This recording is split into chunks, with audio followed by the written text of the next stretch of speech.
दास म्हणता माते कशाचे भय रामा जाईन ज्या स्थळी सुख घना होईल तेथे जय रामाया भुवन त्रयी तुझ विणा नाही दुजा तारक रामा तू सकलार्थ पूर्ण करीशी तू तात मी बालक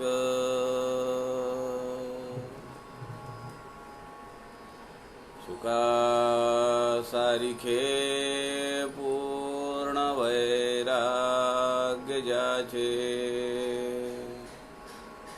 वसिष्ठा परी ज्ञान योगेश्वराचे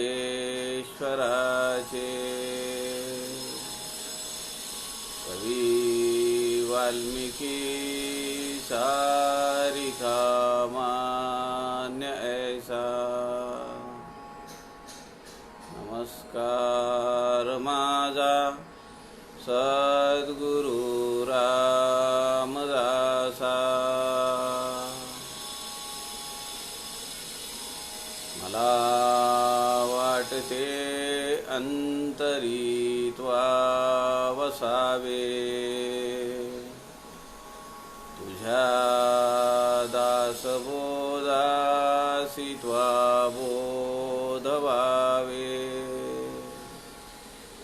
अपत्या परी पाजवी प्रेम रसा महाराजया सद्गुरु रामदासा जय जय रघुवीर समर्थ सब संतन की जय। सज्जन हो नमस्कार। समर्थ रामदासांच्या ग्रंथराज दासबोध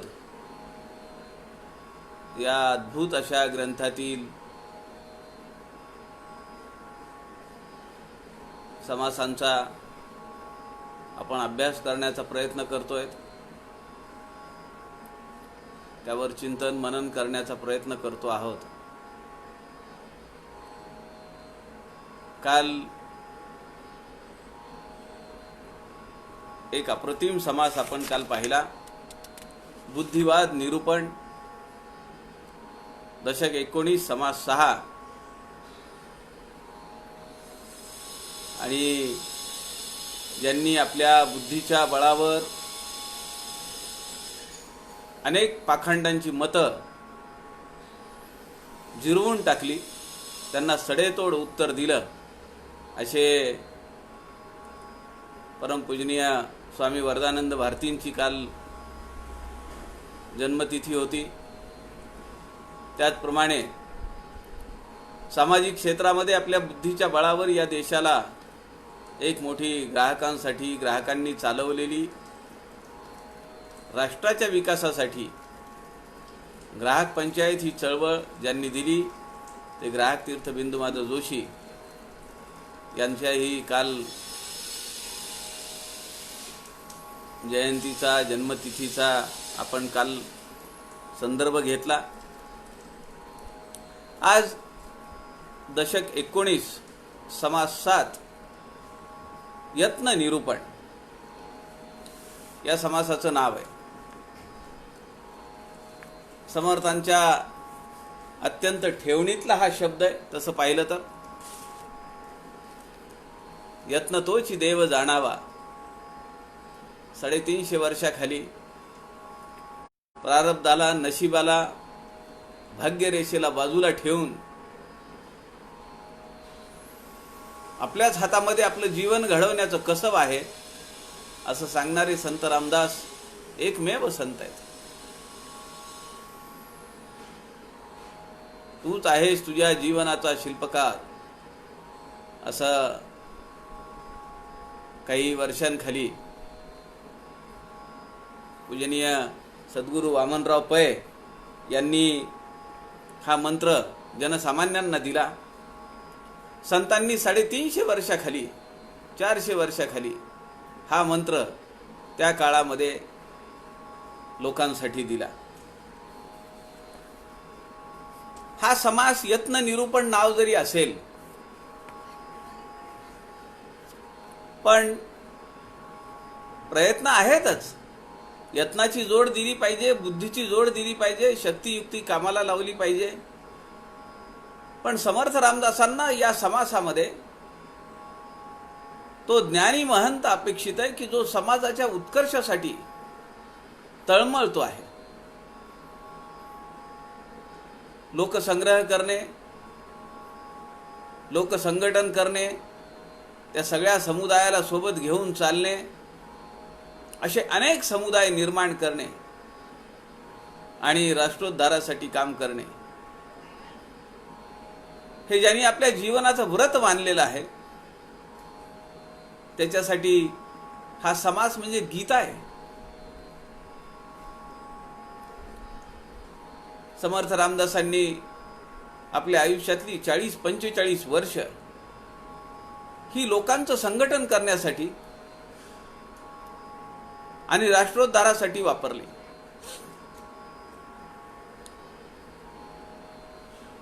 सामाजिक कार्यकर्त्यांनी किंवा आध्यात्मिक क्षेत्रातल्या एखाद्या पदाधिकाऱ्यांनी, साधकांनी हा समास मुळातून वाचला पाहिजे, शांततेने वाचला पाहिजे.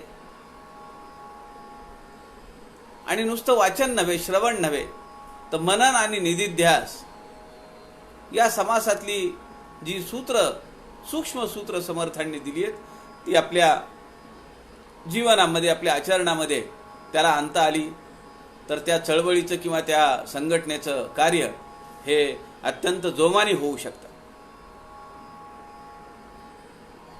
समर्थांनी या समासामध्ये काही वेळा असा जो पदाधिकारी असतो, ज्याच्याकडे जबाबदारी असते, त्याला राग आणावा लागतो असं पण सूचित केलंय. मुळात त्याचा राग, त्याचा स्वभाव हा रागिष्ट नसतो, पण त्याला तो आणावा लागतो. कारण संघटनेला शिस्त लागणं महत्वाचं आहे. बेशिस्त असेल तर चालेल का? आणि असं कुणाला बोलल्यानंतर, त्याला रागे भरल्यानंतर पुन्हा त्याला जवळ घेणं, पाठीवरनं हात फिरवणं, त्याचं कुठं चुकलं ते सांगणं, प्रेमाने त्याला जवळ घेणं, हे सुद्धा समर्थ या समासामध्ये आपल्या सूचना देतात. अनेक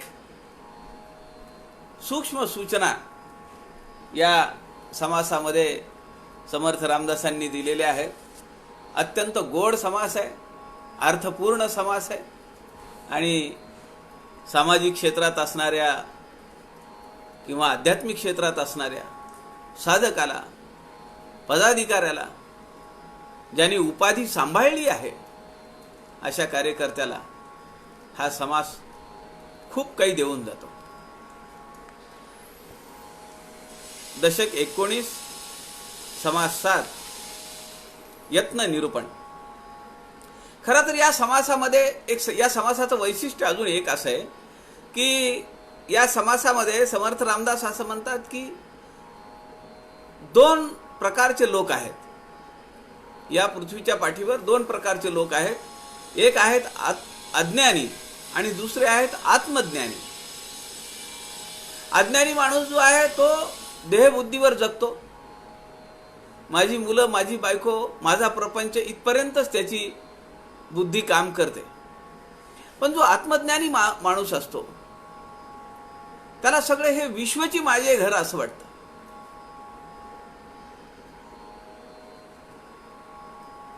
या सगळ्या विश्वातली माणसं जी आहेत ती माझी नातेवाईक आहेत, माझी भावंड आहेत, आणि त्या सगळ्यांचं कल्याण झालं पाहिजे. माऊलींची जी धारणा आहे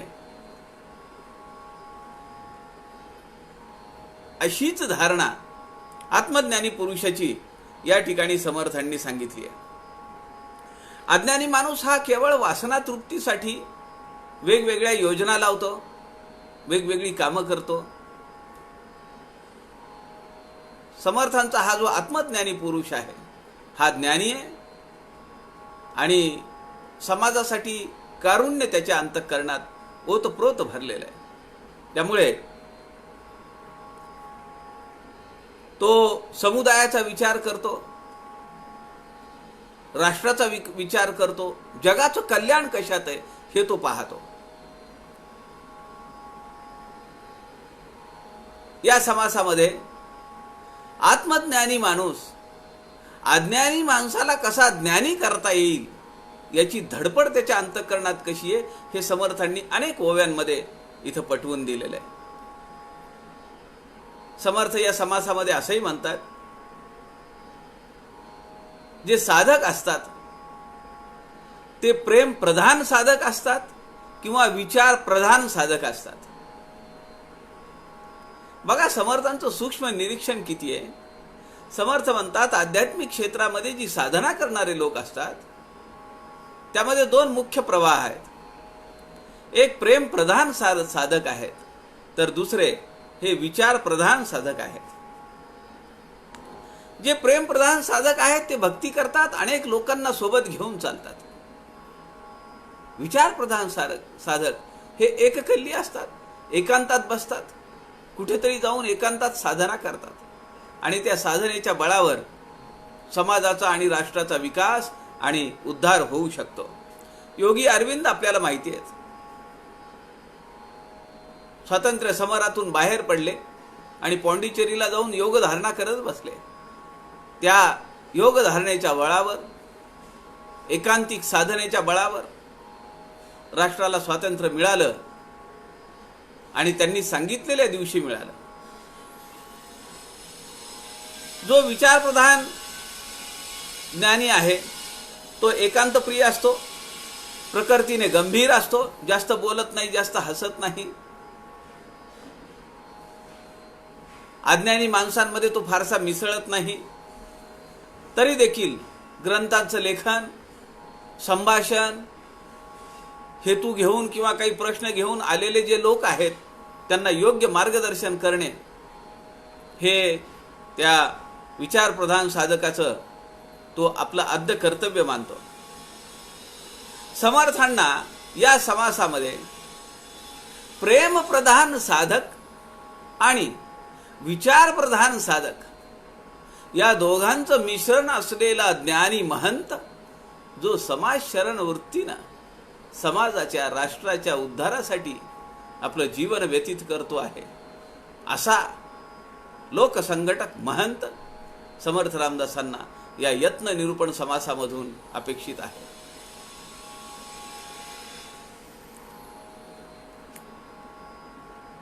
भगवान श्रीकृष्णांनी भगवद्गीतेमध्ये ज्ञानी भक्त जो मानलाय, भगवान असं म्हणतात की 4 प्रकारचे भक्त आहेत: आर्त, अर्थार्थी, जिज्ञासू आणि ज्ञानी. जो ज्ञानी भक्त आहे तो मला सगळ्यात प्रिय आहे असं भगवंत मानतात. आणि तो जो ज्ञानी भक्त आहे तो समर्थ रामदासांनी या दशक 19 समास 7 यत्न निरूपण या समासामध्ये वर्णन केलेलं आहे. आर्त जो भक्त आहे तो त्याच्या काही कामनेसाठी आर्तत आहे. अर्थार्थी जो भक्त आहे त्याला काहीतरी त्यातून प्राप्तीसाठी तो भक्ती करतो आहे. जिज्ञासू जो आहे त्याला वाटतं की हे काय चाललंय. कुठल्याही चळवळीचे 4 कार्यकर्ते पण असेच असतात. जसं भगवंतांनी सांगितलं की 4 प्रकारचे भक्त आहेत, तसे एखाद्या चळवळीचे 4 कार्यकर्ते असतात, 4 प्रकार असतात. अर्थ कार्यकर्ता काय, त्याचं काहीतरी काम अडलेलं आहे, त्याची कुठेतरी फसवणूक झालेली आहे, म्हणून तो एखाद्या संघटनेच्या माध्यमातून तो आपल्यावर झालेल्या अन्यायातून परिमार्जन व्हावं अशी धारणा घेऊन येतो. अर्थार्थी कार्यकर्ता कसा आहे, ह्या चळवळीचं किंवा या संघटनेचं काही काम करत असताना आपल्याला एखादं पद मिळेल, मान सन्मान मिळेल, मानधन मिळेल, अशा धारणेने काम करतो, तो अर्थार्थी आहे. काही कार्यकर्ते असे असतात की काय चाललंय नक्की, ही चळवळ काय आहे, कसलं काम करतायत हे लोक, यांचं तत्वज्ञान काय आहे, काम करण्याची पद्धत काय आहे, यांची रचना कशी आहे, ही आपल्या गावापुरती आहे का, राज्यापुरती आहे का, देशापुरती आहे का, विश्वापुरती आहे, ही जिज्ञासा आहे त्याच्या मनात, उत्कंठ आहेत, माहिती काढून घ्यायची आहे. म्हणून तो त्या चळवळीशी, त्या समुदायाशी, त्या संप्रदायाशी जॉईन होतो. जो ज्ञानी साधक असतो त्याला यातलं काहीही लागत नाही. त्याला वाटतं की माझ्या आयुष्याचं कल्याण जर काही करायचं असेल तर मी हा संप्रदाय जॉईन केला पाहिजे, ही चळवळ जॉईन केली पाहिजे, एक कार्यकर्ता म्हणून मी राहीन, माझ्याच्याने जेवढं शक्य आहे तेवढं मी राष्ट्र उद्धारासाठी काम करीन. कारण शेवटी याच रस्त्यावरून जाताना मला माझं मोक्ष मिळणार आहे, मला माझं आत्मज्ञानाचं स्वरूप, माझं स्वस्वरूप मला मिळणार आहे, अशी धारणा घेऊन जो काम करतो तो ज्ञानी पुरुष असतो, ज्ञानी भक्त असतो, तो ज्ञानी महंत आहे आणि तोच लोकसंघटक आहे. असा विविध गुणांनी युक्त असलेला महंत आणि लोकसंघटक समर्थ रामदासांना या समासामध्ये अपेक्षित आहे. अनेक समासांचे संदर्भ या समासामध्ये येऊ शकतात. आपल्या अभ्यास करण्याची व्हिजन, दृष्टी जशी असेल तसं आपल्याला अनेक ओव्यांमध्ये आपल्या मागच्या अनेक समासांचा संदर्भ आपल्याला या ठिकाणी घेता येतो. समास 7वा, दशक 19वा, यत्न निरूपण. श्रीराम समर्थ. श्रीराम. कथेचे घमंड भरून द्यावे आणि निरूपणी विवरावे, उणे पडो चिनेदावे कोणे एक विशी. श्रीराम. भेजणार खाले पडिला तो भेजणारी जाणीतला, नेणता लोक उगाच राहिला टकमका पाहात. श्रीराम. समर्थ या समासात पहिल्याच ओळीमध्ये सांगतात कथेचे घमंड भरून द्यावे, असं प्रवचन केलं पाहिजे, असं निरूपण केलं पाहिजे, असं कीर्तन केलं पाहिजे, अशी कथा सांगितली पाहिजे. घमंड भरून द्यावे, वातावरण बदललं पाहिजे, सगळं लोक तल्लीन झाले पाहिजे. असं म्हणता असा सगळा त्यामध्ये एक जीव झाला पाहिजे, एक रस निर्माण झाला पाहिजे. आणि निरूपणी विवरावे, निरूपणामध्ये अनेक कथा, अनेक प्रसंग, त्या कथेतलं मर्म, एखादी गोष्ट. आता आपण बऱ्याच वेळा पाहतो, सप्ताह लावलेला असतो, भागवत सप्ताह चालू असतो आणि त्यातल्या अनेक प्रसंगांचं उदात्तीकरण होत असतं. त्या कथेमध्ये लग्न असलं की एखाद्याचं लग्नच लावतात तिथं, आणि तिथं मग बँड येतो, मग त्यामध्येच लोक रमतात. पण मूळ जे तत्व आपल्याला शिकायचंय ते राहतं बाजूला. आपल्याला त्यातून काय घ्यायचंय, या कथेच्या ही कथा रचण्याच्या पाठीमागे त्याच्यात काय बोध घ्यायचा आहे ते राहतं बाजूला, आणि लोक त्या देखाव्यातच भुलतात. उणे पडोची नेदावे, पडोची हा शब्द लावलेला आहे, चकार जोडलेला आहे समर्थ रामदासांनी. कोणी एकाचे, कुठेही कुणाचं उणं पडणार नाही, उणं दिसणार नाही, याची काळजी आपण घ्यायला पाहिजे, त्या पुरुषांनी घ्यायला पाहिजे की जो समर्थ रामदासांना या समासामध्ये जो ज्ञानी पुरुष, लोकसंघटक, महंत अपेक्षित आहे, त्यांनी भेजणार खाले पडिला तो भेजणारी जाणीतला. काय काही वेळा वक्ता एकदम पट्टीचा असतो, मोठा वक्ता असतो,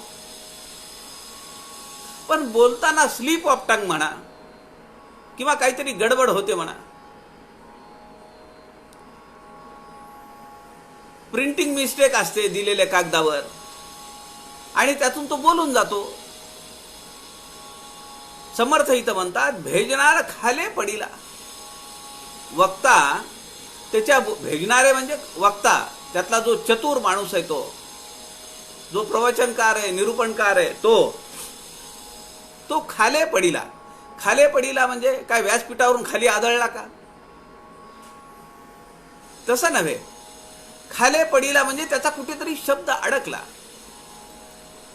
चुकून गेला, अनवधानाने एखादा शब्द चूक बाहेर पडला. 1627 म्हणायच्या ऐवजी 1927 म्हणला, किंवा एखाद्याचं नाव घ्यायचं चुकून नाव दुसरं आलं.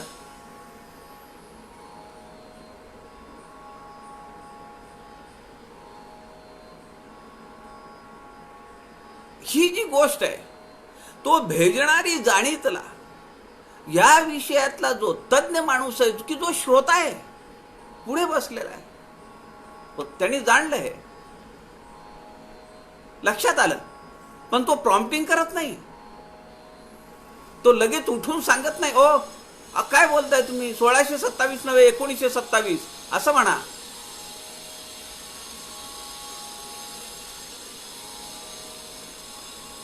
नेणता लोक उगाच राहिला टकमका पाहत. जो जाणकार आहे, जो समर्थांना अपेक्षित ज्ञानी पुरुष आहे, तो एखाद्याची चूक पाहतो, त्याचा इश्यू करत नाही, पाहून गप्प बसतो. ठीक आहे, नंतर बोलूया त्याच्याशी, नंतर समजावून सांगू आपण, असं म्हणून तो गप्प शांत असतो. तो चेहऱ्यावर दाखवत सुद्धा नाही की वक्ता इथं चुकलाय.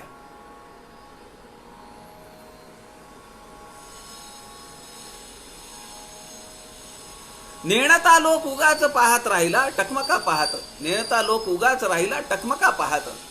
पण ज्यांना काही माहिती नसतं ते मात्र काय करतात, लगेच एकमेकांचे चेहरे पाहतात. त्यांना असं सांगायचं असतं की माझ्या लक्षात आलंय वक्त्याचं चुकलंय ते, आणि आपली मोठेपणा, आपलं आत्मप्रौढी दाखवण्यासाठी ते इतर आपले जे सहकारी असतात त्यांच्या चेहऱ्याकडे पाहतात. त्यांच्या चेहऱ्यावरून ते दाखवतात की बघा त्याचं चुकलंय आणि माझ्या लक्षात आलंय.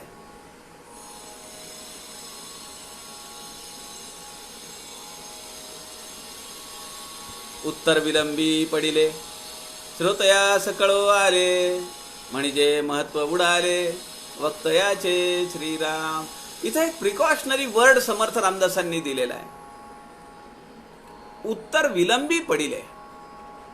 एखादी गोष्ट आठवली नाही. आता मी बराच वेळ झालं तुमच्याशी बोलत असताना मी विचार करतो आहे, भगिनी निवेदिताचंच नाव असलेलं, तेच आडनाव असलेलं एक महिला कार्यकर्त्या होत्या काँग्रेस पक्षाच्या. नावात साधर्म्य असल्यामुळे ते नाव घ्यायच्याऐवजी हे नाव घेऊ शकतात. मार्गारेट नोबल हे भगिनी निवेदितांचं नाव आहे, आणि मार्गारेट थॅचर ह्या अमेरिकेच्या आपल्याला माहिती आहे. किंवा अजून एक नाव आहे की जे काँग्रेस पक्षाच्या एक महिला पदाधिकारी होत्या, मोठं पद होतं त्यांच्याकडे. असं होऊ शकतं की नाम साधर्म्य असल्यामुळे एकाच्या ऐवजी दुसरं नाव येऊ शकतं. एखादं इसवी सन आहे तो चुकून पडू शकतो. आज मी सकाळी एक ग्रंथ चाळत होतो आणि त्या ग्रंथामध्ये 1948 समर्थ रामदासांनी मूर्तीची स्थापना केली असं लिहिलंय. मोठ्या प्रकाशनाचा ग्रंथ आहे, नाव मोठं आहे. पण यामुळे त्याचा अर्थ असा झाला का की त्या प्रकाशनाला हे इसवी सन माहिती नाहीये? ती प्रिंटिंग मिस्टेक आहे. 1648 समर्थ रामदासांनी रामाची मूर्ती चाफळला प्रतिष्ठापित केली, ती 1948 मध्ये तारीख पडली आहे, वर्ष पडलंय. समर्थ इथं म्हणतात भेजणार खाले पडिला. त्याच्या बोलण्यातून लक्षात आलं समोरच्या माणसांच्या. तसंच पुढे समर्थ म्हणतात उत्तर विलंबी पडिले. एखाद्याने काही विचारलं, श्रोते असं असतं आजकाल जी या कार्यशाळा वगैरे असतात, कॉन्फरन्स असतात, एखाद्या विषयाचा अभ्यास वर्ग असतो किंवा एखादा वक्ता बोलतो, एखादा विषय मांडतो आणि तो 45-40 मिनिटं विषय मांडतो आणि त्यानंतर 15-20 मिनिटं श्रोत्यांमधून प्रश्नोत्तर असा एक कार्यक्रम असतो. मग श्रोते प्रश्न विचारतात, त्यांच्या कामकाजातल्या अडीअडचणी विचारतात. ते जर उत्तर देता नाही आलं तर समर्थ त्याचा संदर्भ इथे आहे. उत्तर विलंबी पडिले. श्रोत्यांनी विचारलेल्या, साधकांनी विचारलेल्या प्रश्नाला उत्तर देता आलं नाही. श्रोत्यास कळव आले, श्रोत्यांच्या लक्षात येतं काय पातळी आहे वक्त्याची, म्हणजे महत्व उडाले वक्तयाचे. त्यामुळे कसं पाहिजे, समर्थ सांगतात उत्तर लगेच देता आलं पाहिजे.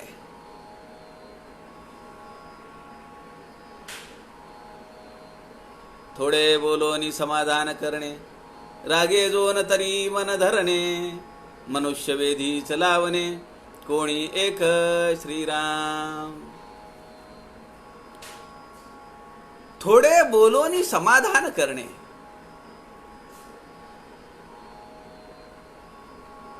रागे जोन तरी मन धरणे. समर्थ म्हणतात व्यवस्थित स्पष्टीकरण देता नाही येणार. श्रोत्यांनी प्रश्न विचारलाय, काही माहिती मागवली आहे, ती लगेच देता येईल का? सभा चालू आहे, त्या सभेचा मानभंग होईल. असं बऱ्याच वेळा घडतं. सभा चालू असते आणि कुणीतरी श्रोता एखादा प्रश्न विचारतो, त्याच्या मनामध्ये आलेली काहीतरी चिठ्ठी पाठवतो. मग जो विषय चालू आहे तो सोडून त्या प्रश्नाला किंवा त्या विषयाला कलाटणी द्यायची आणि आलेल्या चिठ्ठीवर वक्तव्य करायचं, म्हणजे विषयांतर होईल. समर्थ म्हणतात थोडे बोलून समाधान करणे. मग अशा वेळी काय करायचं, जास्त स्पष्टीकरण देत बसायचं नाही, थोडं सांगायचं त्याला. आणि त्याला सांगायचं की तुम्हाला जर अजून माहिती पाहिजे का, मला तुम्ही संध्याकाळी फोन करा. किंवा एखाद्या ग्रंथाचं नाव सांगायचं की या ग्रंथाला तुम्ही पहा, या ग्रंथामध्ये तुम्हाला तुमचं उत्तर सापडेल. रागे जोन तरी मन धरणे. कुणी वाईट वागत असेल, अन्याय करत असेल, चुकीचं वागत असेल तर समर्थ म्हणतात रागे जोन तरी मन धरणे. रागवायचंय त्याला, त्याला समज दिली पाहिजे. मुळात स्वभाव हा जो ज्ञानी पुरुष आहे ना, एक आपण लक्षात घेतलं पाहिजे की समर्थांना अपेक्षित असलेला हा जो ज्ञानी महंत आहे, जो समाजशरण वृत्तीनं आपलं जीवन कार्य साधतो आहे, तो रागिष्ट आहे का? तो असूच शकत नाही. तो लोकसंग्रह करतो आहे, समाजशरण वृत्तीनं आपलं जीवन यापन करतो आहे, लोकांचा समुदाय तो चालवतो आहे, लोकांनी त्याला आपला नेता मानलेला आहे. म्हणजेच याचा अर्थ आहे की तो फटकळ बोलत नाहीये, तो विनाकारण चिडत नाहीये, रागवत नाहीये, हेकेखोर नाहीये, चिडचिडा नाहीये. पण समर्थ इथं म्हणतात रागे जोन, त्यांनी राग आणला पाहिजे, कारण त्या संघटनेची एक शिस्त आहे. दासबोध सखोल अभ्यास आम्ही जेव्हा नवीन प्रवेश घेतलेल्यांना पत्र लिहितो, त्यामध्ये लिहितो सर्वोच्च गुणवत्ता आणि अत्यंत शिस्तबद्ध अशा दासबोध सखोल उपक्रमात, दासबोध सखोल अभ्यास उपक्रमात आपणास प्रवेश दिलेला आहे. अत्यंत शिस्त आहे. मग ती शिस्त कायम ठेवण्यासाठी, टिकवून ठेवण्यासाठी काही वेळा चेहऱ्यावर राग आणावा लागतो. समर्थ म्हणतात रागे जोन तरी मन धरणे. लगेच त्याच्या पाठीवरनं हात फिरवलं पाहिजे, त्याला बोललं पाहिजे की अरे बेटा असं नाहीये, तू गैरअर्थ काढू नको, पण तू जर असं वागत राहशील तर तुला पाहून इतरही तसेच वागतील. मग आपली जी काही एवढ्या वर्षाची परंपरा आहे, शिस्तीची परंपरा आहे, ती पाण्यात जायला काय फार वेळ नाही लागणार.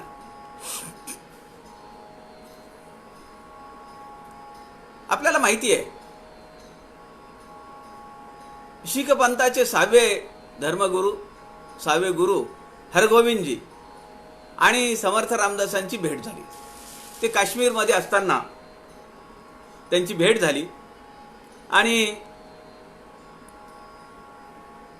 हरगोविंदजी येत होते, घोड्यावरनं येत आहेत, पाठीमागे मोठा लवाजमा आहे, सगळे हत्यारबंद शिपाई आहेत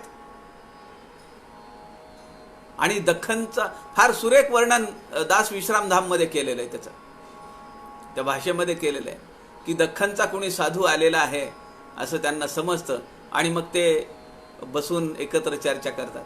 तेव्हा समर्थ रामदासांनी विचारलं की अहो, आपण गुरु नानकांच्या पंथातले अनुयायी आहात, ते तर त्यागी होते, निस्पृह होते,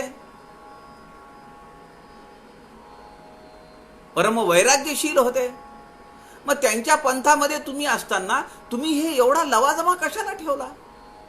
हत्यारबंद शिपाई आहेत तुमच्याकडे, तुमच्या कमरेला 2-2 तलवारी आहेत, एक तलवार बाळगणंच अवघड आहे, 2-2 तलवारी तुमच्या कमरेला कशासाठी आहे? तेव्हा हरगोविंदांनी उत्तर दिलेलं आहे, कारण त्याच्या पाठीमागचा इतिहास आहे. हरगोविंदांचे वडील हे गुरु अर्जुन देव, गुरु अर्जुन देवांना अत्यंत क्रूरपणे त्यांना मारण्यात आलं आणि शहालाल असं काहीतरी त्याचं नाव आहे, लाल शहा, आणि त्यांनी हे सगळा घातपात घडवून आणला होता. जहांगीर बादशहाच्या काळातली ती घटना आहे आणि त्यांची अत्यंत अर्जुन देवांची आपल्याला सगळ्यांना माहिती आहे की फार अनवनित अत्याचार हाल करून मारण्यात आलं. अनेक शीख पंथांच्या गुरूंना क्रूरपणे छळण्यात आलं, मारण्यात आलं, भिंतीमध्ये चिनून मुलांना मारण्यात आलं, उकळत्या तेलामध्ये टाकण्यात आलं. फार भयानक हाल या मुसलमान राजांनी केले. जहांगीर बादशाह होता, त्याच्या काळातली ही घटना आहे आणि हरगोविंद हे त्यांचे पुत्र आहेत. पण हे जे समाजाचं जी अत्याचार जे चालू आहेत ते त्यांना पाहवले नाही, जसे समर्थांना नाही पाहवले. चिंता करी तो विश्वाची समर्थ मानतात 8व्या वर्षी आणि म्हणतात कैसे जगतील हे लोक, कैसे राहतील हे लोक. त्याची तळमळ आहे, तशी तळमळ हरगोविंदांना लागली आणि ज्यांनी तो लाल शहा जो आहे त्याला हरगोविंदांच्या साधक अनुयायांनी नंतर लाहोरमध्ये भर चौकात त्याचं शिरस्त्राण केलेलं आहे, शिरच्छेद केलेला आहे त्याचा. पण मग हे सगळं सामान्यांच्या संरक्षणासाठी, जनसामान्यांच्या संरक्षणासाठी त्यांना हा आवेश आणावा लागला. त्यांच्या संरक्षणासाठी त्या तलवारी आहेत का?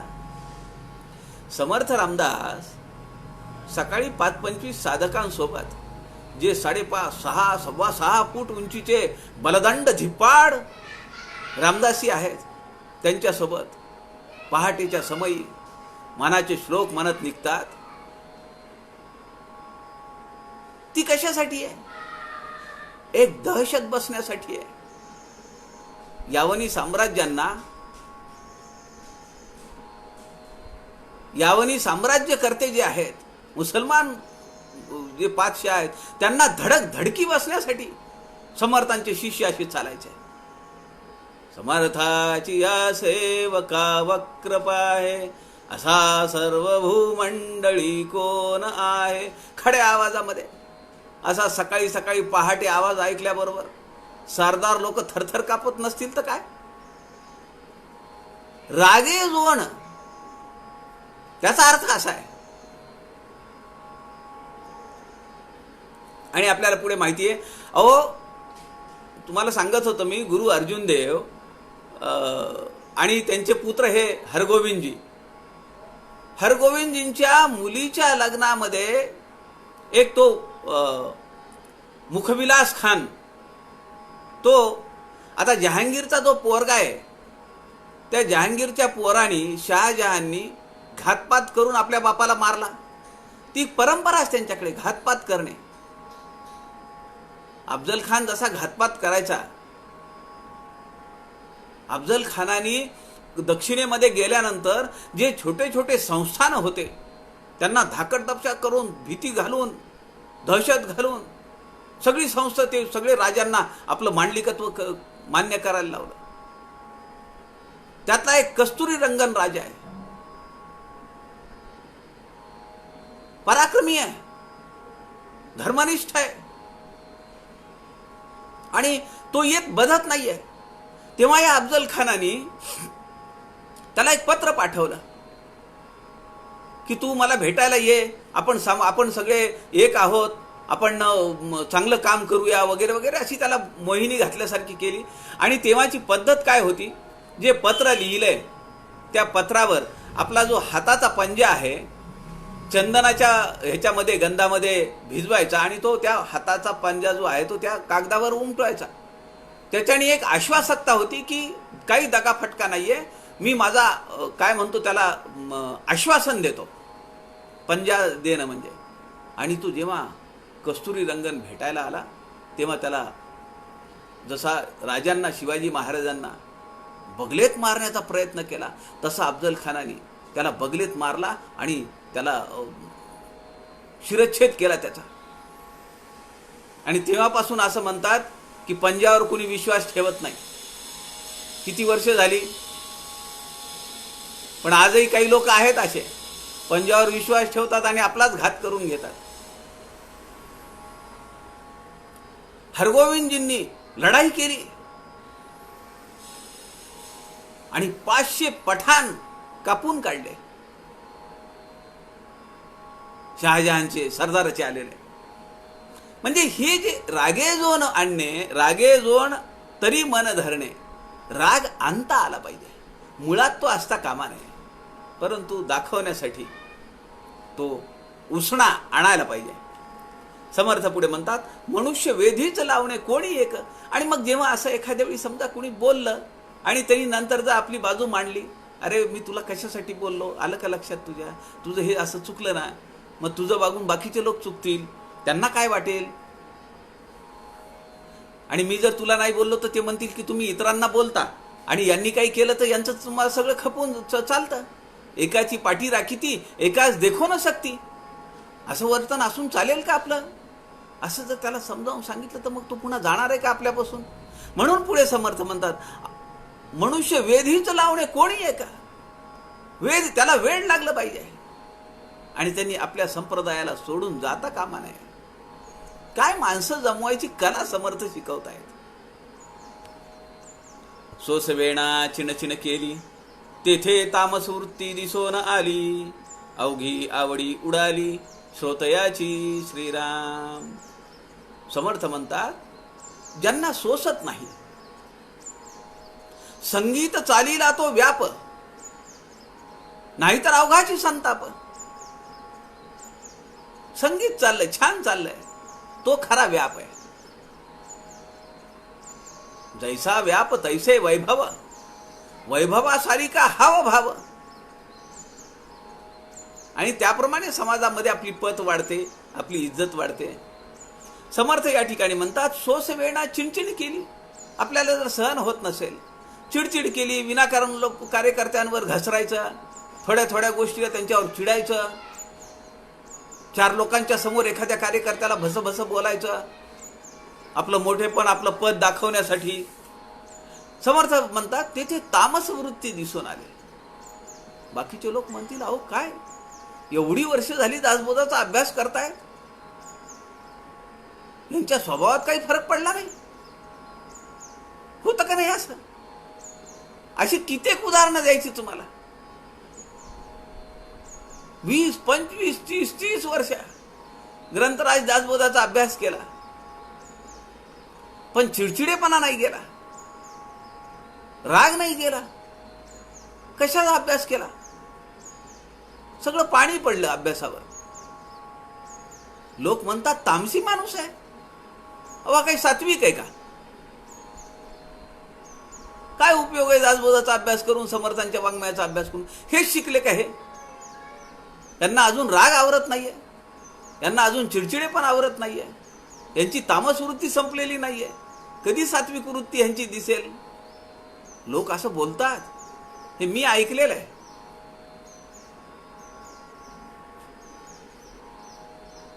तेथे तामस वृत्ती दिसून आली, अवघी आवडी उडाली श्रोतयाची श्रीराम. मग जे श्रोते, जे कार्यकर्ते आपल्या चळवळीत आलेले असतात, जे श्रोते आपल्या सोबत असतात, आपल्या साधनेत आलेले असतात, आपल्या दासबोध अभ्यास मंडळामध्ये आलेले असतात, त्यांच्या लक्षात येतं, अरे थोडं जरी काही चुकलं, काही जरी गडबड झाली तर हे भस्कन बोलतात म्हणले. यांना अजून राग कंट्रोल करता येत नाही, हे काय शिकवतील आम्हाला, आम्ही कसं जीवन जगायचं ते.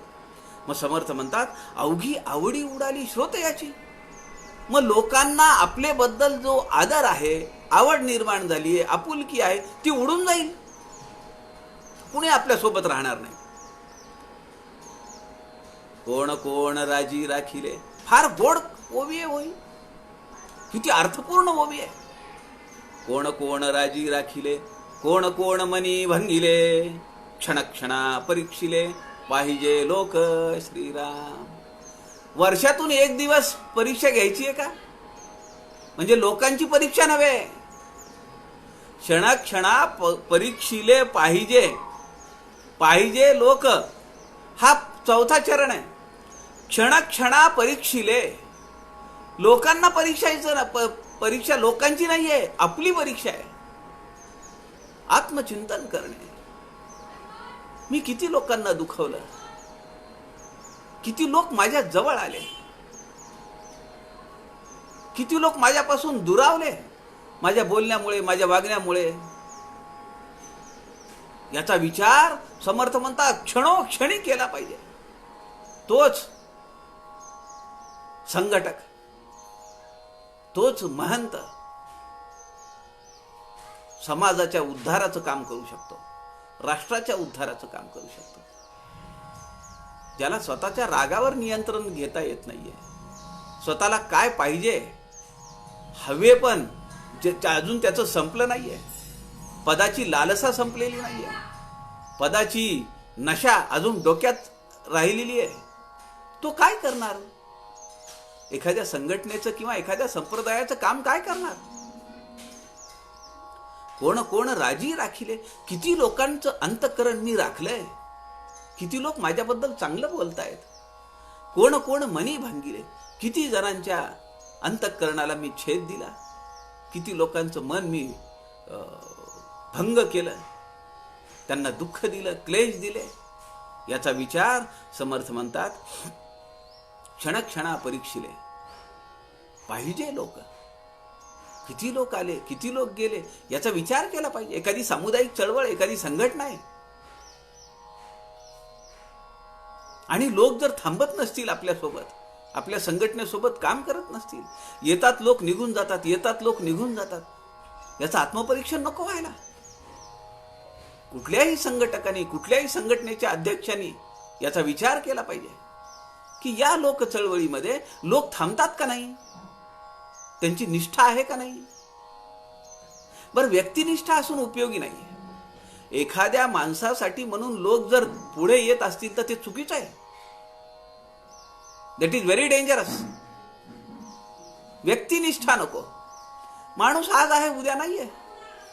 पण संघटना, माणसाचं आयुष्य किती आहे मला सांगा. माणूस त्याला समजेपर्यंत 25, 30, 40, 50 होतात. मग तो एखादी संघटना काढतो, एखाद्या संघटनेचा अध्यक्ष होतो, संघटक होतो, उपाध्यक्ष होतो, काय काय पद घेत होतो. आणि त्याच्या स्वभावामुळे जर संघटनेतून कार्यकर्ते बाहेर पडत असतील तर हे चुकीचं आहे. पण एखाद्या माणसासाठी म्हणून लोकांनी येऊ नये. त्या चळवळीची तत्व काय आहेत, त्याच्यासाठी लोकांनी पुढे आलं पाहिजे, हे महत्वाचं आहे. लोग तो आते रहेंगे, जाते रहेंगे, पण संघटनेची तत्व ही निश्चित असतात. आणि त्या तत्वांना पाहून अर्थार्थी जिज्ञासू आणि मग शेवटी जो ज्ञानी कार्यकर्ता आहे, ज्ञानी भक्त आहे, तो आकृष्ट होतो.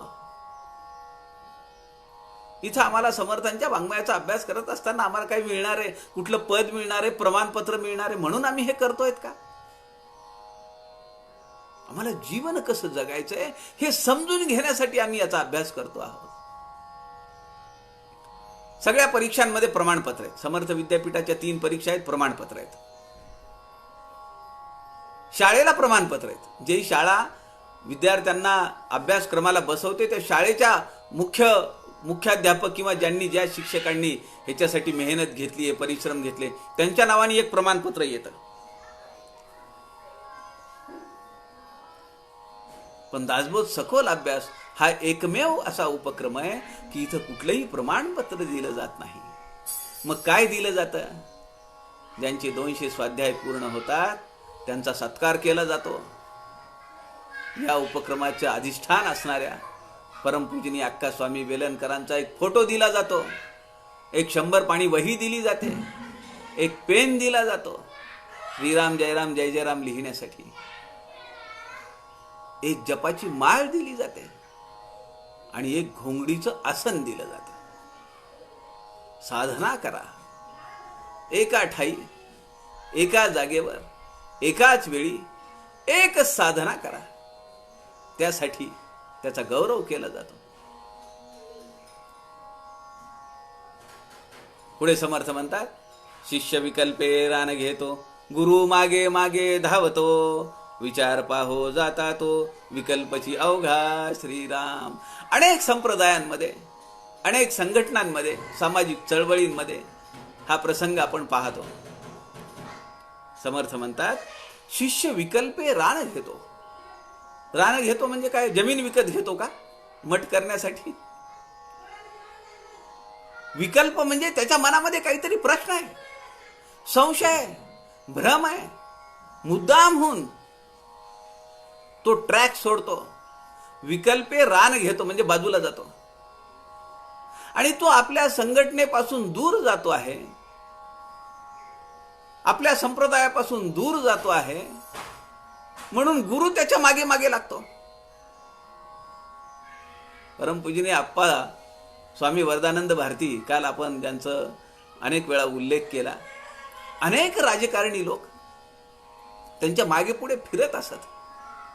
आप्पांनी कुण्याही राजकीय पक्षाला जवळ केलं नाही.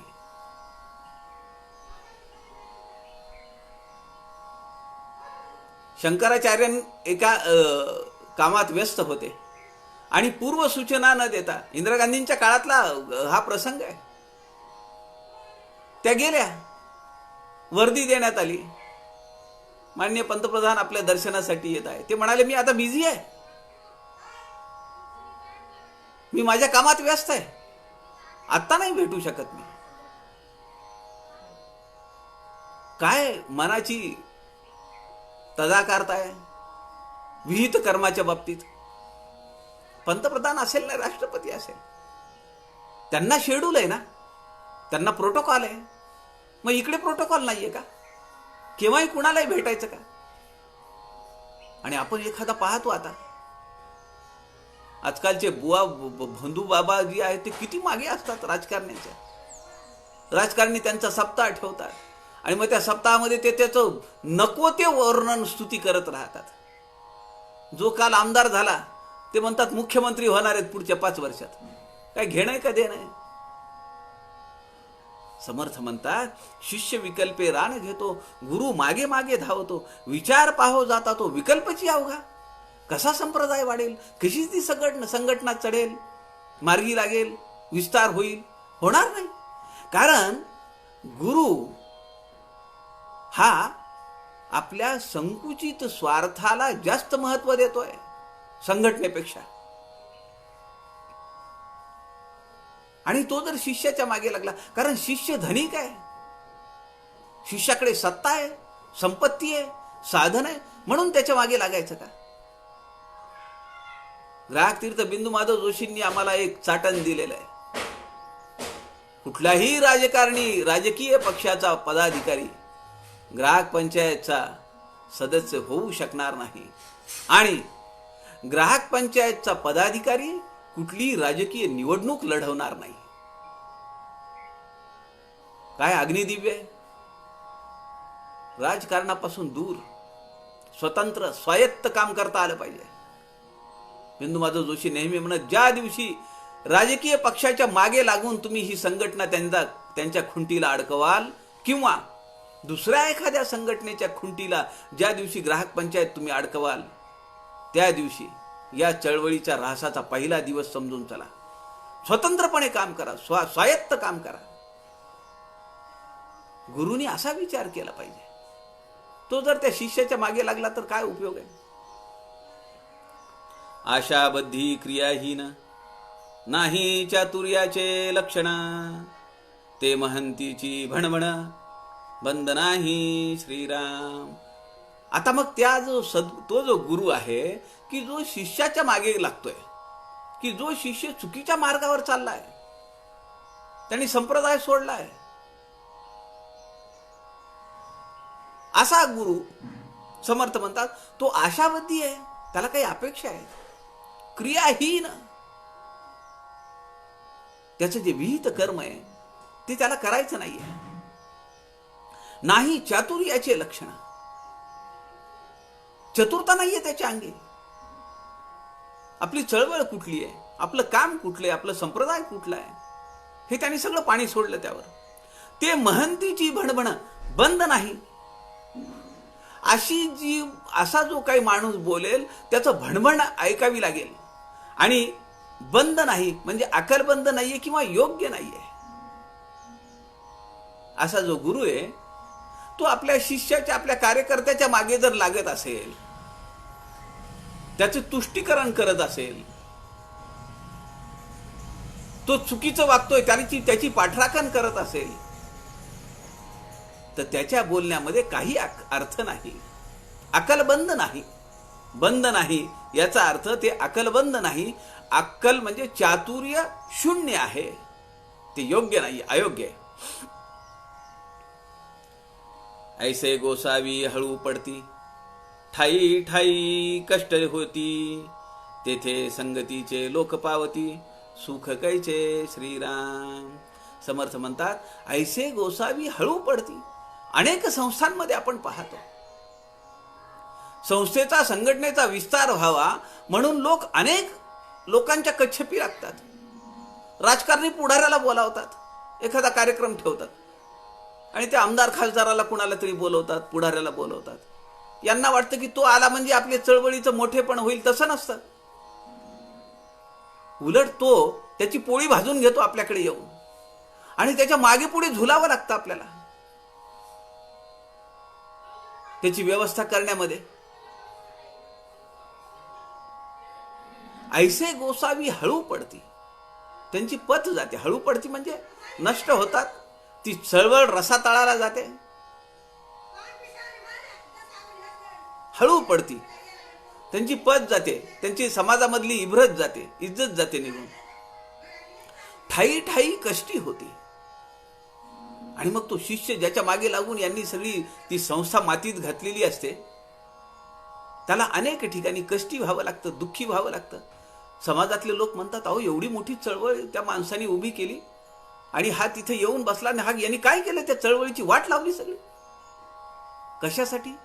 स्वार्थापोटी, काही संकुचित स्वार्थासाठी. पुढे समर्थ म्हणतात तेथे संगतीचे लोक पावती, सुख कैचे. मग अशा माणसासोबत राहून त्या संघटनेचे निष्ठावान कार्यकर्ते जे असतात, त्या संप्रदायातले निष्ठावान साधक जे असतात, त्यांना सुख कसं मिळेल? त्यांनाही वाहवत जावं लागेल. संगतीच्या लोकांचा भोग ठेला. त्यांनाही विनाकारण दोषारोप सहन करावे लागतात. समाजातली उणीधुणी बोल ऐकून घ्यावी लागतात. मला आठवतंय औरंगाबादला काही वर्षाखाली 2008ची गोष्ट असेल बहुतेक ही. राष्ट्रीय पातळीवरचं एक मोठं संमेलन एका संघटनेचं झालं. 3 दिवसाचं संमेलन होतं, राष्ट्रीय पातळीवरचं संमेलन. औरंगाबादला 4 ते 5 हजार कार्यकर्ते पूर्ण देशातून येतील अशी तयारी चालू होती.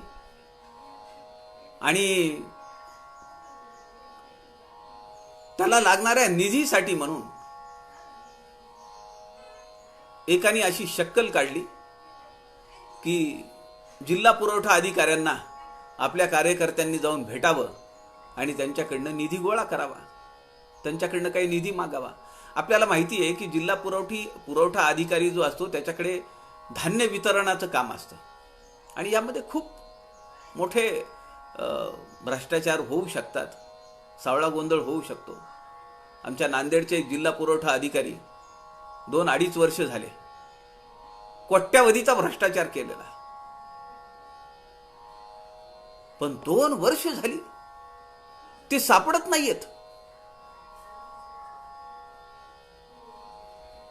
ओसामा बिन लादेन पाकिस्तानमध्ये एका घरात लपून बसलेला आहे हे अमेरिकेला उपग्रहातून समजतं.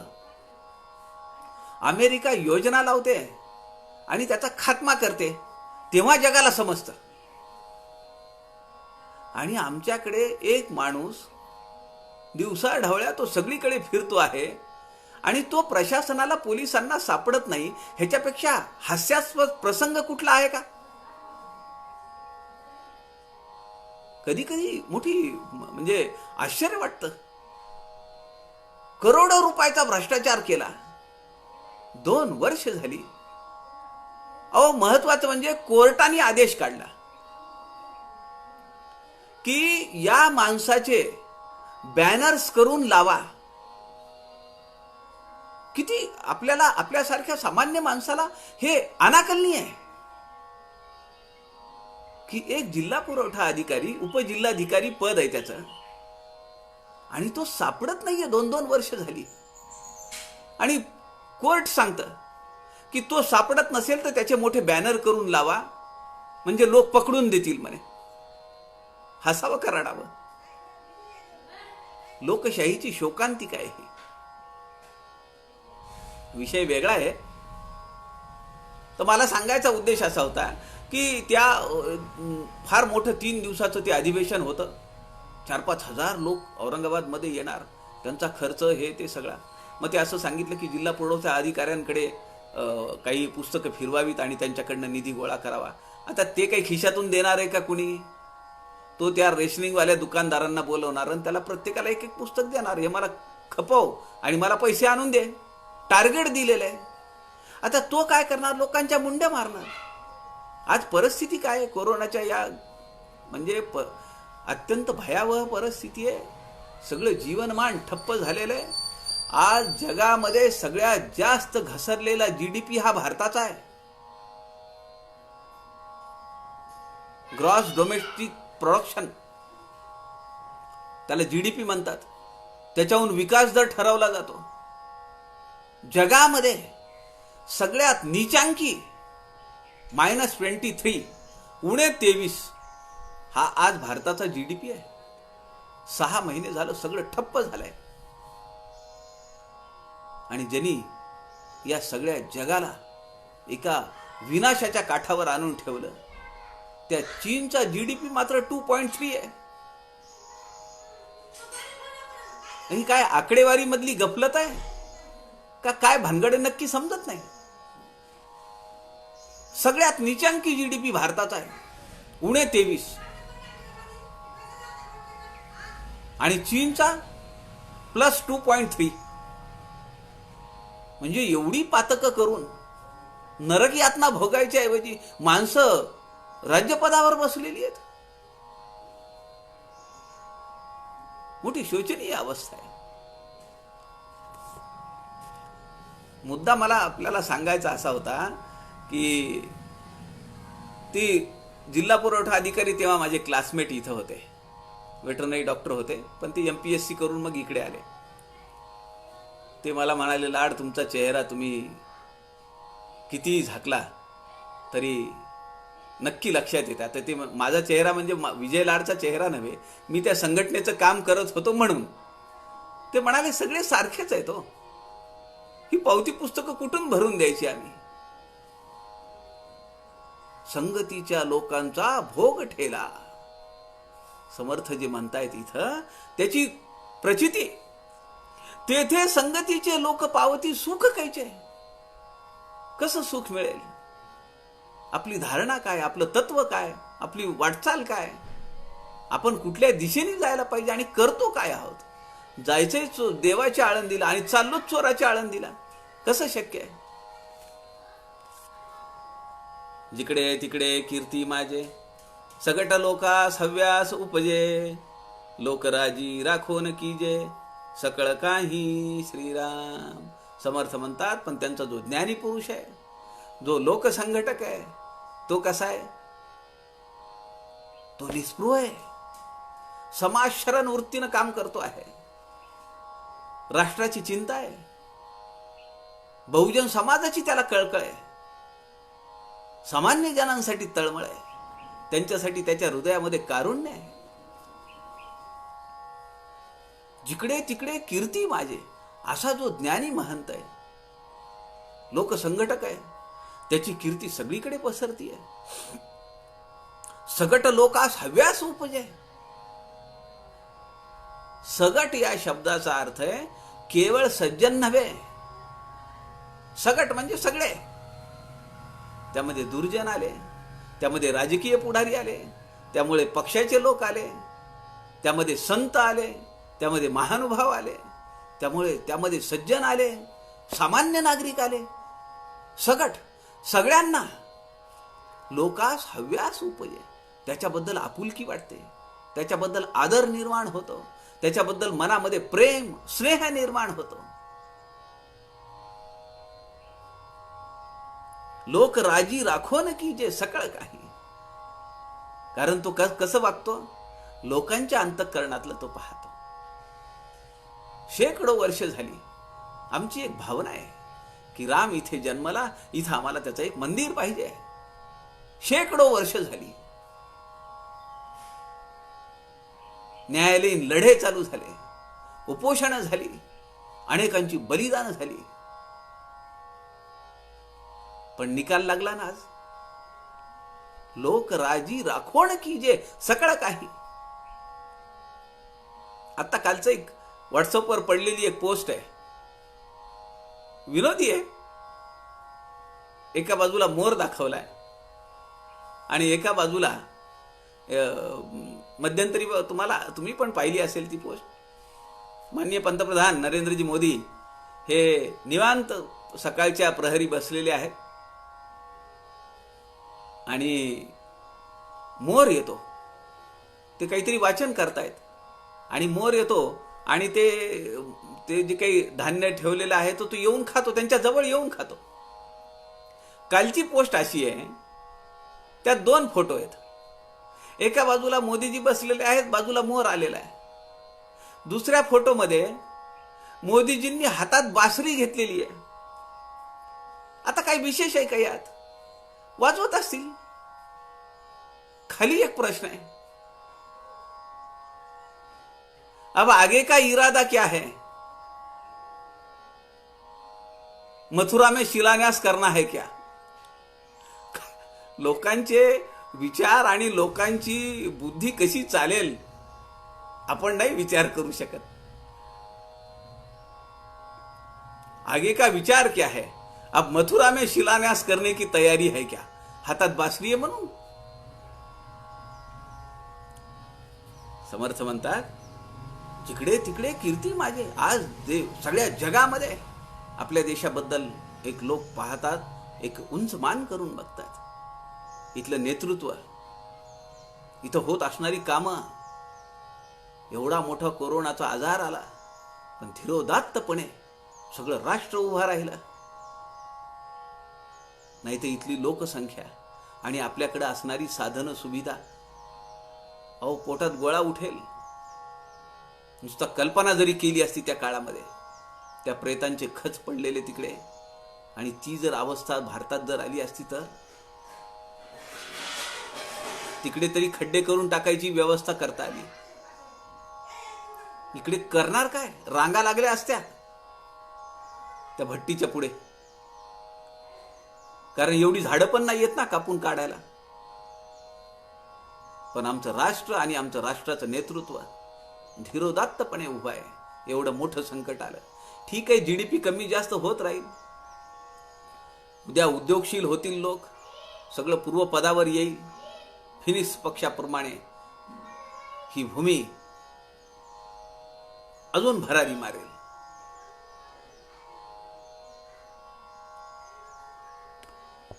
परलोकी वास करावा, समुदाय उगाच पहावा, मागण्याचा तगादान लावावा, काही एक श्रीराम. परलोकी वास करावा, समुदाय उगाच पहावा. संप्रदायाचं उदाहरण घ्या. संप्रदायात एखादा माणूस आहे आणि त्याला सांगितलं की आता तू या मठाची जाऊन तिथं काम बघ. नाही नाही, माझं घर आहे इथं, मी एवढी वर्ष झालं या मठातच राहतोय, आता त्या मठामध्ये मी एकटा कसा जाऊ? असं म्हणून चालत नाही. समर्थांनी भिक्षा निरूपणात आपल्याला सांगितलंय, सगळा देश माझा गाव वाटला पाहिजे, कारण ती भिक्षा देतोय, त्याच्यावर जीवन चालतंय, चरितार्थ चालतोय. मग असा जो माणूस आहे तो जिथं जाईल तिथं गेला पाहिजे, त्याला जिथं पाठवलं तिथं तो गेला पाहिजे. हे संप्रदायात आध्यात्मिक क्षेत्रातलं काम, सामाजिक चळवळीतलं काम. समजा एखादा कार्यकर्ता जिल्ह्याच्या ठिकाणी आहे आणि त्याला जर सांगितलं की आता तुम्ही जिल्ह्याच्या ठिकाणी खूप दिवस झालं, आता तुम्ही विभागावर या. आमचा अनुभव आहे, लोक जिल्ह्याला सोडायला तयार नाहीत, तिथं जम बसलेला आहे. त्यांना वाटतं मी जर वर गेलो तर माझं स्थान काय राहील, मला इथं कुणी मानणार नाही. मी जिल्ह्याचा अध्यक्ष आहे, मी जिल्ह्याचा संघटक आहे, मी जिल्ह्याचा कोषाध्यक्ष आहे, माझी पत आहे, इथं प्रशासनामध्ये माझा वकूब आहे. मी विभागावर गेल्यानंतर मला कोण विचारेल, इथं कार्यक्रमाला बोलवणार नाहीत मला. अशी मनामध्ये भीती आहे कार्यकर्त्याच्या, म्हणून तो पुढे जात नाही. मग त्याला आपला तालुका बरा वाटतो, आपला जिल्हा बरा वाटतो. एखाद्या मठपतीला आपल्याला त्या मठातच राहायचं काम बरं वाटतं. दुसरीकडे जाऊन एखादं दासबोध अभ्यास मंडळ उभा करायचं, एखादा मठ उभा करायचा आहे, अनेक लोकांना समर्थ वाङ्मयाच्या अभ्यासाला लावायचे, त्याला ते जमत नाही, असुरक्षित वाटतं. समर्थ म्हणतात परलोकी वास करावा, समुदाय उगाच पहावा. तिथं जायचं आणि काही करायचं नाही, समुदाय उगाच पहावा. जे लोक, जे साधक आहेत त्यांच्याकडे फक्त सूक्ष्म निरीक्षण करायचं. तिथं पाठवलंय म्हणून लगेच तिथं जायचं, तिथली रचना बदलायची, मी वरून आलोय, मला वरच्यांनी सांगितलंय, असं करून चालेल का? समुदाय उगाच पहावा, मागण्याचा तगादान लावावा. काही आहे का? मागू नये, मी नवीन आलोय, मला हे द्या, मला ते द्या. किती उदाहरणं आपण पाहू शकतो. आपण जर विचार केला तर सामाजिक क्षेत्रातली असतील, आध्यात्मिक क्षेत्रातली असतील, किती उदाहरण आपल्या डोळ्यासमोर येऊ शकतात. समर्थ म्हणतात आमुची प्रतिज्ञा ऐसी, काही न मागावे शिष्याशी, आपणा मागे जगदीशाशी भजत झालं. काय मागायचंय? पद मागायचंय, मान सन्मान मागायचंय, मानधन मागायचंय. आम्ही जेव्हा काम करत होतो, म्हणजे सुरुवात जेव्हा कामाची केली, आमच्या आजही मनामध्ये येत नाही, ग्राहक पंचायतीसाठी आपण एवढा प्रवास करतो, एवढा वेळ देतो, कधी 1 रुपया मागितला नाही कुणाला, किंवा संघटनेचा पैसा 1 रुपया वापरला नाही. पण आता नवीन लोकांना जर म्हणलं काम करायला तर ते म्हणतात मग तिकीट काढणार का आमचं? सामाजिक क्षेत्रामध्ये अत्यंत दयनीय अवस्था आली आहे. तशीच आध्यात्मिक क्षेत्रात आहे.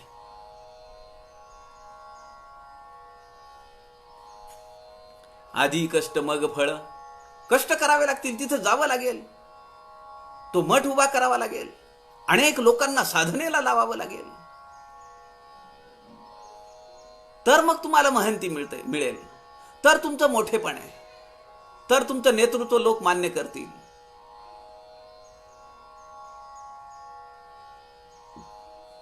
असू दे अन्न सेवू नये वडिलांचेही, फुकट काही नको. संघटनेचा असेल, मठाचा असेल, आमच्या बापजादेची जरी असेल, असू दे अन्न खाऊ नये वडिलांचेही, म्हणजे वडिलांनी कमावलेलं सुद्धा पोरांनी फुकट खाऊ नये. काय सूक्ष्म विचार आहे समर्थ रामदासांचा.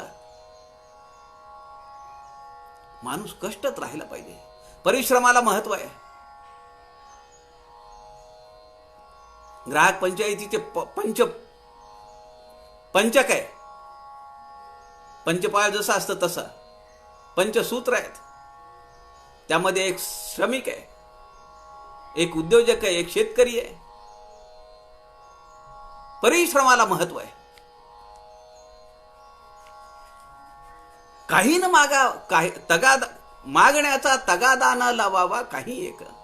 मला हे पाहिजे, मला ते पाहिजे असं बिलकुल म्हणू नये. भिक्षेवर चालवायचंय सगळं. पुढे ओवी आलेली आहे, जास्त भिक्षा आली तर कमी मागावी, काही भिक्षा आहे म्हणावे, अल्पसंतोषी असावे, बहुत आणीता घ्यावे मुष्टी एक. निस्पृहता अंगी बांधता येत नाही, पण किमान आपल्या गरजा कमी करता येतील का नाही. मी आपल्याला काल म्हणालो, काल बिंदू माधव जोशींचा जन्मदिवस होता.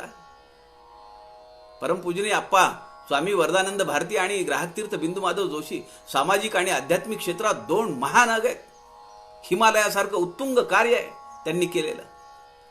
सत्काराची शाल सुद्धा उभ्या आयुष्यात घरी नेलेली नाहीये. किती निस्पृहता असली पाहिजे. कुणी काही देऊ का म्हणलं की नको. समर्थ इथं सांगतात, अखंड भिक्षेचा अभ्यास तयास वाटे ना परदेश. काय हरकत आहे एका जिल्ह्यातून दुसऱ्या जिल्ह्यामध्ये जाऊन काम करायला? काय हरकत आहे जिल्ह्यातून विभागावर येऊन काम करायला? लोकांना आपलं टेरिटरी सोडावी वाटत नाही.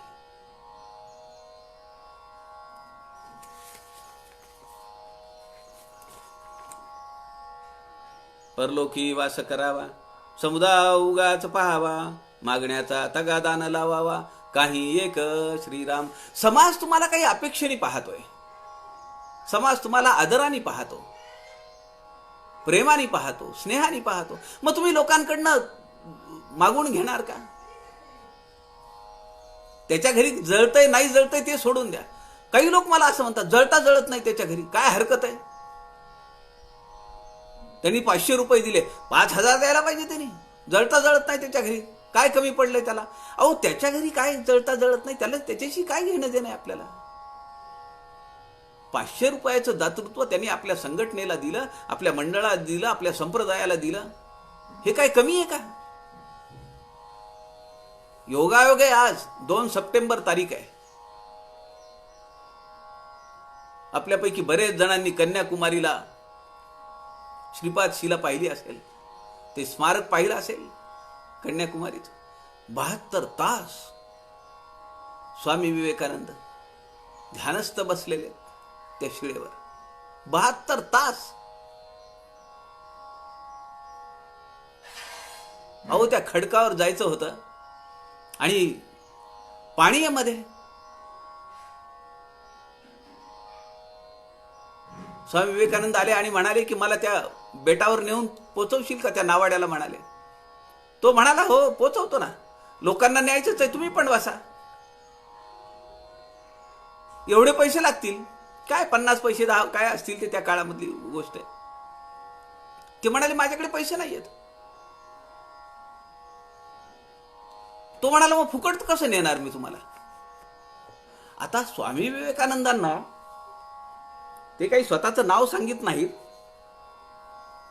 तोपर्यंत नावाड्याला काय माहितीये कोण माणूस आहे.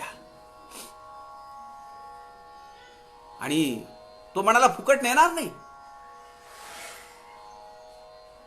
स्वामी विवेकानंदांना वाटलं ठीक आहे. छलांग मारली पाण्यामध्ये आणि निघाले पोहत पोहत. काठावरचे सगळे लोक ओरडायला लागले, अरे कुणीतरी थांबवा, पाण्यातल्या मगरी आहेत, सुसरी आहेत, त्यांना खाऊन टाकतील. ते ऐकायला स्वामीजी थांबले थोडेच. सप सप सप सप पाणी कापत स्वामीजी निघाले. त्या शिळेवर जाऊन पोचले देखील. लोक नावेत बसले. हे समजलं गुरुबंधूंना आणि ते लगेचच दूध फळं घेऊन त्या बेटावर गेले, त्या खडकावर गेले.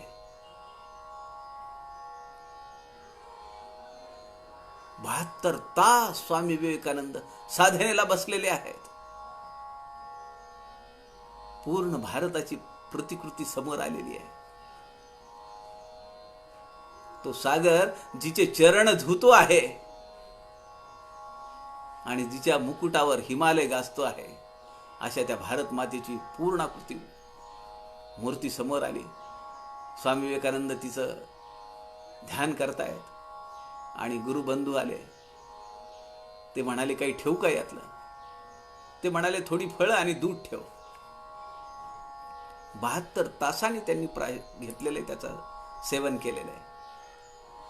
आज सांगायचा उद्देश असा आहे की त्या खडकावर आज जे उत्तुंग भव्य दिव्य तेची घ्यावे, मळमळीत अवघेची टाकावे, निस्पृहपणे विख्यात व्हावे भूमंडळी. कालची ओवी पाहिली आपण. ते भव्य दिव्य जे स्मारक उभं आहे ते कुणाच्या अधिष्ठानावर उभं राहिलं माहिती आहे आपल्याला? माननीय एकनाथजी रानडे. केवळ 1 रुपया एका माणसाने द्यायचा.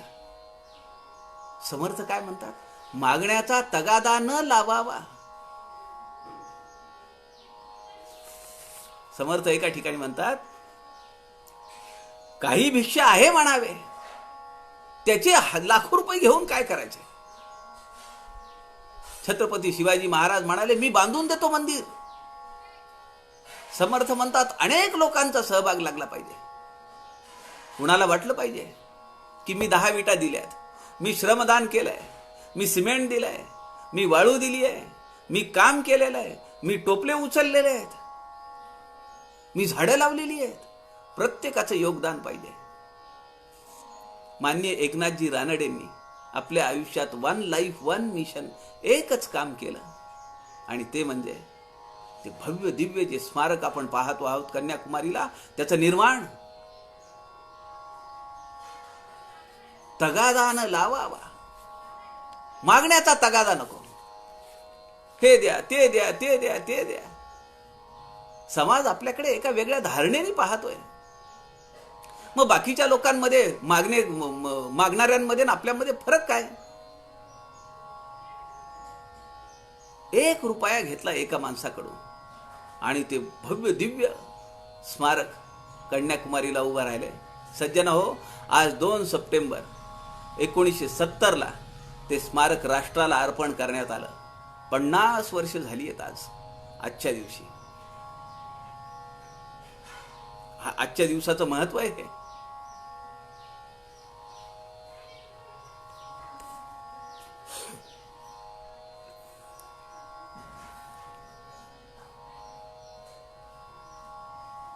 परलोकी जिकडे परलोकी वास करावा, समुदाय उगाच पाहावा, मागण्याचा तगादा न लावावा, काही एक श्रीराम. माननीय एकनाथजी, आज काय आहे, बरीचशी मंडळी आमची ग्राहक पंचायतची पण आज या व्यासपीठावर आहेत. 5-6 लोक आहेत ग्राहक पंचायतीचे. माझं भाग्य आहे की ही सगळी मंडळी ऐकण्यासाठी आली. त्यामुळे मग मला ग्राहक पंचायतीची उदाहरणं जास्त द्यावी लागत आहेत. त्यांना वाटलं पाहिजे की आपल्या कामाचं काहीतरी चाललंय, नाही तर कशाला ऐकतील ते. माननीय एकनाथजी रानडेंचं एक सुरेख पुस्तक आहे, ते आपण मिळवलं पाहिजे. आध्यात्मिक क्षेत्रातला कार्यकर्ता असेल, साधक असेल, सामाजिक चळवळीतला साधक असेल, कार्यकर्ता असेल, ग्राहक पंचायत ही एक साधना आहे. मी काल म्हणालो, बिंदू माधव जोशी आमच्या कार्यकर्त्यांना म्हणायचे, ये तो आधुनिक संतों की टोली है. ग्राहक पंचायतीचा कार्यकर्ता हा आधुनिक संतांचा एक काफिला आहे, असं बिंदू माधव जोशींना वाटायचा. पण अशा संतांच्या टोळीमध्ये एखादा भोंदू निघतो, एखादा चोर निघतो, त्याला इलाज नाहीये. त्यांच्या माननीय एकनाथजी रानडेंचं पुस्तक आहे, ज्याच्याबद्दल मी तुम्हाला सांगत होतो, साधक साधना. 50-60 पानांचं पुस्तक आहे, 70-80 पानांचं पुस्तक आहे, पण अप्रतिम आहे. साधक साधना फार सुरेख पुस्तक आहे, एकनाथजी रानडे. सामाजिक क्षेत्रात काम करत असताना एखाद्या कार्यकर्त्यांनी, एखाद्या पदाधिकाऱ्यांनी कसं राहिलं पाहिजे, कसं जगलं पाहिजे, आधी केले मग सांगितले. मान्य एकनाथजींचं सगळं चरित्र आहे त्यात. समाज शरण वृत्तीनं ज्ञानी महंत कसा असला पाहिजे, 350 वर्षापूर्वी समर्थांनी जे सांगितलं ते सगळं त्या पुस्तकामध्ये. साधक साधना. पुढे समर्थ म्हणतायत, जिकडे जग तिकडे जगन्नायक, कळला पाहिजे विवेक, रात्री दिवस विवेकी लोक, सांभाळीत जाती श्रीराम. या ओवीमध्ये समर्थ रामदास म्हणतात, जिकडे जग तिकडे जगन्नायक. समाजामध्ये भगवंताला पाहायचंय. स्वामी विवेकानंद रामेश्वरला आले, त्यांची विजयी मिरवणूक निघाली, हजारो लोक मिरवणुकीत होते. लोक म्हणाले, स्वामीजी आपण आम्हाला काही उपदेश करा. जगाला उपदेश केला तुम्ही 4.5 वर्षात, आम्हाला काही सांगा. तेव्हा स्वामी विवेकानंद म्हणाले, देव केवळ देवळात नाहीये, तर समाजामध्ये जो हीन दीन खितपत पडलेला माणूस आहे, अडला जाकसलेला नडलेला जो माणूस आहे, त्याची पूजा, त्याला काय हवं नको ते बघा, ती भगवंताची पूजा आहे. जनार्दन असे विश्वी, त्याची पूजा करीत जावी, कोणीतरी तोषवावी आपुली काया. समर्थ रामदास सांगतायत.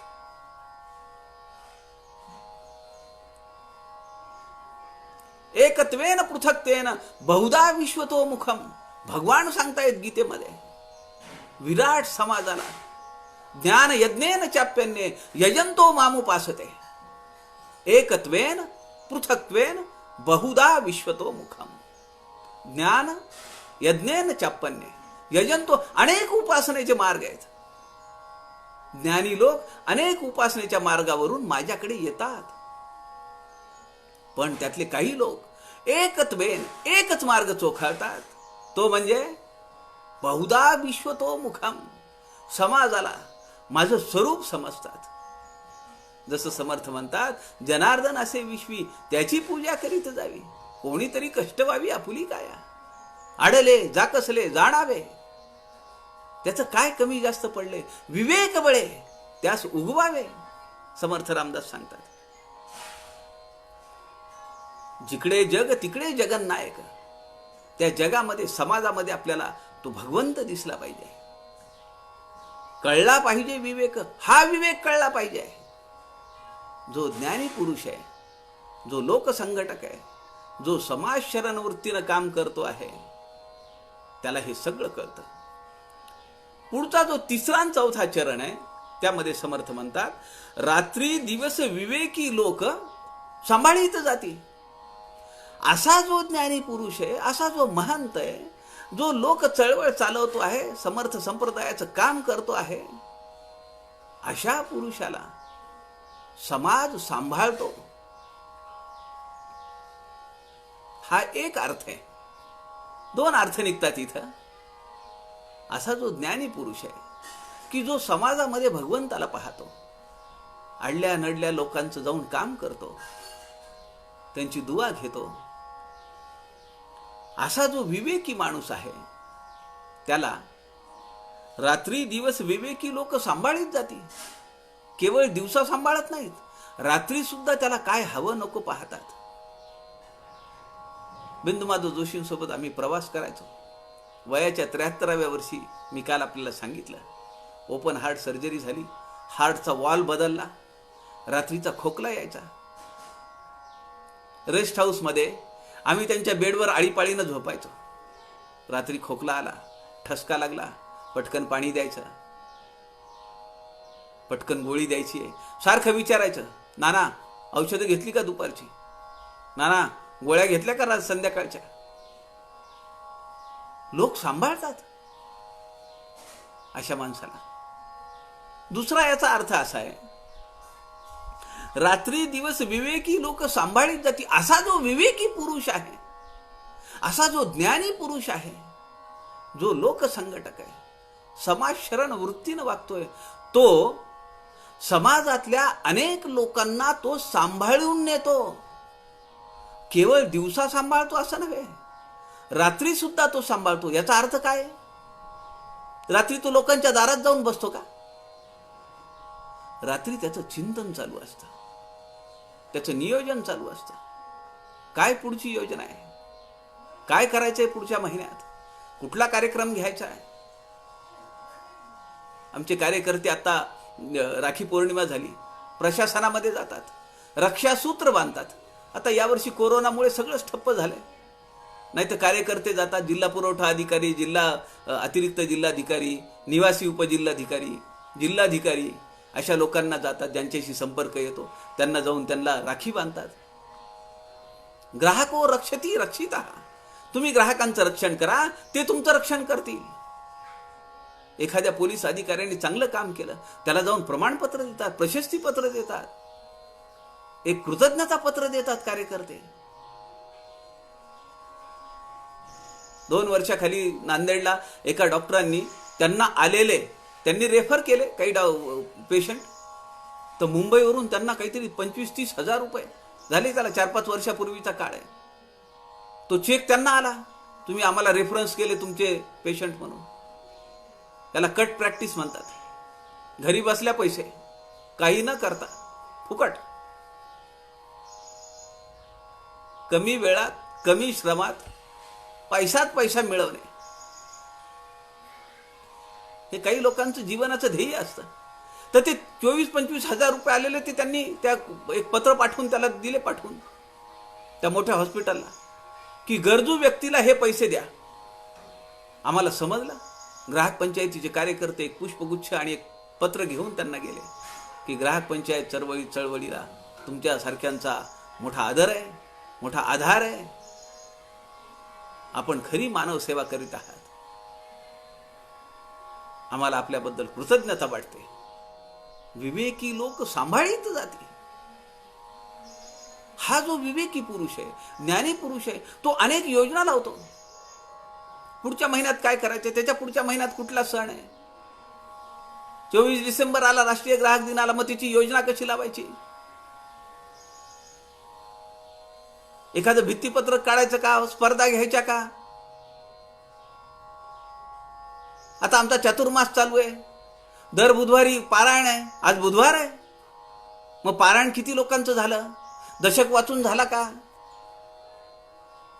मग ह्याचा समारोप कुठं करायचा आहे, जांबेला जायचंय का, गडावर जायचंय का, शिवथर घडीत जायचंय का. ही योजना आहे. असा माणूस अशा समुदायाला सांभाळून नेत असतो. असे 2 अर्थ या ओवीमध्ये होतात. हा समाज जो आहे तो 30 ओव्यांचा आहे, परंतु आज अनेक उदाहरणं आपल्याला यत्न निरूपण, कारण फार गोड समास आहे हा. आणि आपली वेळ संपलेली आहे. आपण राहिलेला समास उद्या घेऊया. यत्न निरूपण. माणसाने किती प्रयत्नवादी असलं पाहिजे, किती परिश्रम केले पाहिजे, किती संकल्पना मांडल्या पाहिजे, किती अथकपणे ज्ञानी असलेला महंत समाज शरण वृत्तीनं आपलं जीवन यापन करतो, ते पाहण्यासाठी उद्या दुपारी पुन्हा 2 वाजता भेटूया. आपल्या सगळ्यांच्या हृदयस्थ परमेश्वरास नमस्कार करतो. झालेली सेवा समर्थांच्या चरणी अर्पण करतो. जय जय रघुवीर समर्थ.